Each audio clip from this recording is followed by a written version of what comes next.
Welcome back to another episode of Rob Sports Center. As you can see by the title and by the thumbnail, today we're going to be breaking down some film on George Pickens' game against the Green Bay Packers. So the very first play right here, you got him lined up in man-to-man, press man on the outside. George Pickens lined up on a wide split outside the number. So as a DB, you're kind of looking at it and saying, okay, he has the sideline working against him. So we know it's probably not going to be anything outside. More likely it's going to be something vertically or it's going to be something attacking inside. And right here, they just kind of run a slant. So the DB and George Pickens really didn't give too much of a move off the line of scrimmage. Honestly, man, he just kind of gave a split release, got his legs wide right there. The DB had his had his feet kind of stuck in the mud, and just tried to utilize his hands. And obviously, George Pickens is a bigger physical receiver, so he does a good job at once he releases with utilizing his hands at the point of attack and being able to knock the DB hands down and being able to get inside of him. And you always, if you watch my videos, I always talk about the hand fighting battle between a wide receiver and a DB. And more times than not, who's ever able to get the advantage in terms of that, I feel like momentum either carries you or slows you down.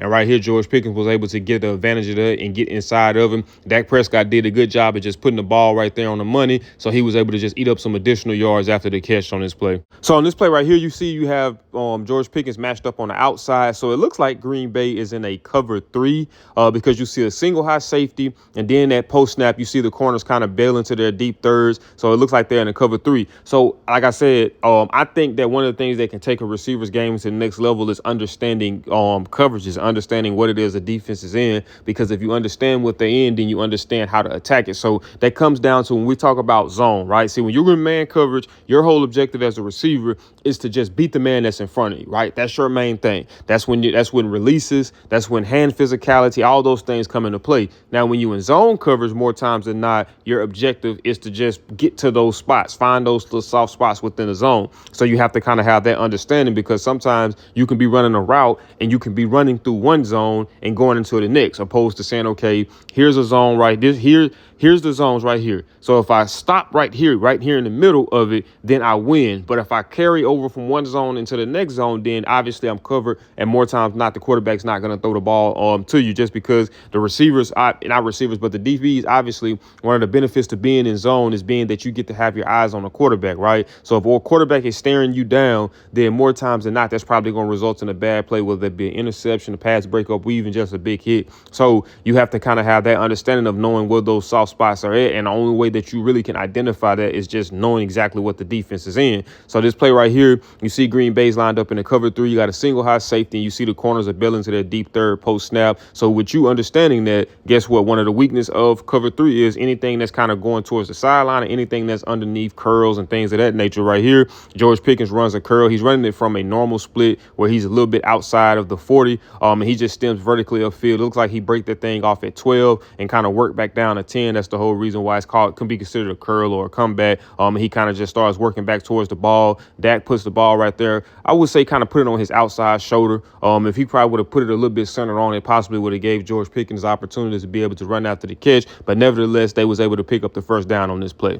All right, so right here, man, this was the play of the game for me, man. This was a phenomenal catch by George Pickens, man. Like, I'm not going to even lie, man. I did not think he caught that. I did not think that he got both feet in bounds. Man, this just was phenomenal body control. This was phenomenal hand-eye coordination. These are just some of those things this is one of those things that just really cannot be taught. It was the play that he made right here. So you see that once again, Green Bay's lined up in a single high. So you see in the previous play, they were in a cover 3, meaning that it was a zone coverage, right? So on this play right here, they're in man coverage. So you got a single high safety with man across the board for the most part. Like I say, underneath with the linebackers and stuff, you might have zones there depending on where the running back releases or if the running back does release. But for the most part, with the receivers and the corners, you got man across the board. So obviously Dak knows he got a shot right here. So you're looking at the split that George Pickens is in. He's in a normal split, which would typically be right inside. Well, I wouldn't say right inside. Well, it depends on where the ball is placed. But for this one right here, he's lined up like slightly outside of the numbers, right? So you remember on the first clip where I was saying how he was out wide and the sideline was working against you. So you pretty much knew that it wasn't anything outside. It just was something inside and vertical, right? So where he's lined up right here, now he has 3 ways he can go. because he can go inside, he can go vertical, and now he can attack back outside. So right here, they just pretty much runs a fade route. And George Pickens just, pretty much speed releases right here. The cornerback didn't really get physical with him, and he wasn't really just pressing him up on the line of scrimmage. He kind of was, a little bit off of him, gave him a little bit of a cushion. So George Pickens just pretty much just runs a speed release and just starts to get upfield. And obviously, being that they're in the red zone, it kind of takes away from exactly like him being able to really capitalize off of his speed just because you got that end zone you're working against. So he kind of got funneled towards the sideline. Dak actually, threw a phenomenal pass right here, man. Just putting that ball on the money, putting it as perfect as it could be. But George Pickens just showed exactly why he's George Pickens, that deep down the field threat and the ability just to make difficult catches, man. To be able to track this ball and secure the catch, get 2 feet in bounds, man. Like I said, this was by far the play of the game for me. So on this play right here, you have George Pickens. He's lined up in a more reduced split now, meaning he's close to the line of scrimmage. And like I say, too, man, that's one of the things that I love about a player is guys that can be versatile, guys who can line up everywhere, right? So if you look at it so far, breaking down film in this game, he's lined up in a wide split, he's lined up in a normal split, and now he's lined up in a reduced split, right? And like I always say that when you got a guy that lines up in so many different ways, it allows the offensive coordinator to be much more creative, but then it puts a little bit more stress on the defense to try to figure out exactly where he's going to be lined up at, because there's no set place that he lines up at. So right here you have him lined up in a more reduced split. So it looks like at the defense that the Packers are in, it looks like it's some version of zone, because you're looking at the defenders, all their eyes are in the backfield, kind of looking at the quarterback. So it kind of looks like a cover 3 to me. You look at but the thing about it was that if you look at it post snap, they didn't have a single high safety. You have the safety who's cheating more over towards, which side is that? The left side of the right side of the formation.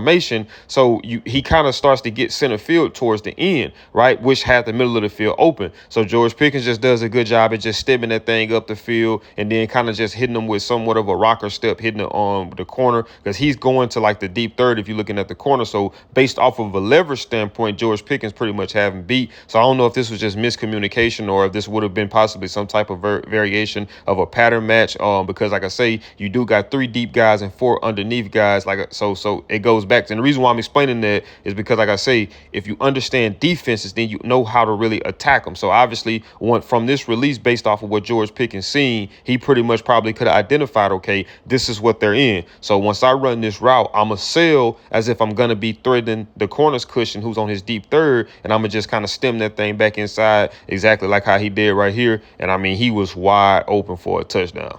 So this play right here, man, this was a gotta-have-it situation. This kind of was the play to me that kind of kept the Cowboys into this game, because if they didn't get this, then this game pretty much was over with right here. So you see that they have all 4 of their receivers lined up in a condensed split, meaning that it's much tighter, that they're lined up closer to the line of scrimmage. Typically, like I say, when you run from a condensed split, more times than not, you're going to be attacking the outsides. But I believe based off of the coverage that the defense was in, they went in and attacked the interior of it. So you see a single high safety. So it kind of looks like it might have been a cover 3 in a sense, because you see that guys got eyes to the quarterback. Now, I will say, too, outside of Pickens, Dak does a good job at being able to, extend the play, being able to step up in the pocket to buy himself a little bit more time to be able to get that ball off to Pickens. And this right here, man. So when you always hear me, if you've seen any of my videos before and I talk about wide receivers, right, one of the biggest things that I look at from a receiver is your difficult catchability, your ability to be able to adjust to those catches, right? Because like if you always hear me say that when you get in the NFL and college and the NFL, for the most part, the separation that you get in and out of your routes is not a lot compared to where it probably was at in high school. So you have to get used to being able to catch in traffic, and you have to get used to being able to make tight, difficult catches. And like I said, too, you always got to take into consideration like this play right here with Dak having to step up.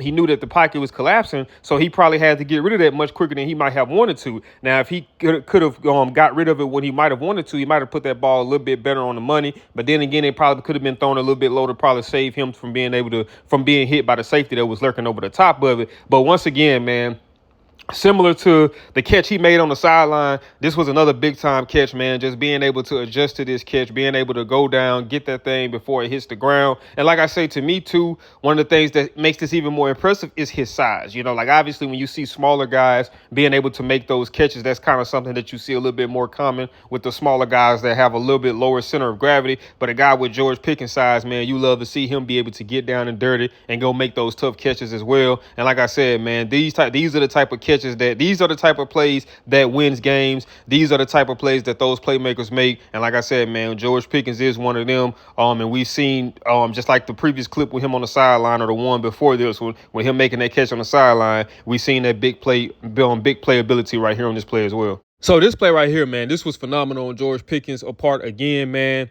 You see that he's lined up on the outside of the normal split, kind of lined up a little bit right on right outside of the numbers. And you have a one-on-one matchup on the outside right here. It looks like on the other side of the field that they might have been playing zone, kind of just looking at the defenders and seeing that their eyes are on the backfield, looking at the quarterback. But he's on the single receiver side, so I think that it was just man up on that. And man, he just runs a simple out route, man. Like I was saying, like guys like George Pickens, guys like Justin Jefferson, guys like Jamar Chase, guys like CeeDee Lamb, all these type of guys are guys that can take some of the most simplest plays and make them into this, great, phenomenal play. Like this is just a simple out route. The average receiver, for the most part, is probably tackled after they make that catch. But George Pickens was able to make the catch, and being able to make the catch and redirect himself. The corner kind of did over pursue and take a bad angle, and obviously George Pickens made him pay for it. Like I always say, I think I'm not quite sure if I said it earlier on this video, but when you're looking at a receiver, for me, a lot of times, okay, you have phases, right? You have the first part of the phase where the offensive line has to hold up, right, in order for the quarterback to get you the ball, right? Then the quarterback has to get you the ball. Now, once the ball get in your hands, what can you do on your own? Are you able to make yards after the catch? Are you able to come up with plays like this, especially when we need it the most? And this is one of the things that I knew that Dallas was going to benefit having George Pickens and bringing him in, bringing another guy in that has that big play ability like CeeDee Lamb. And he showcased that in this game, and most definitely on this play right here.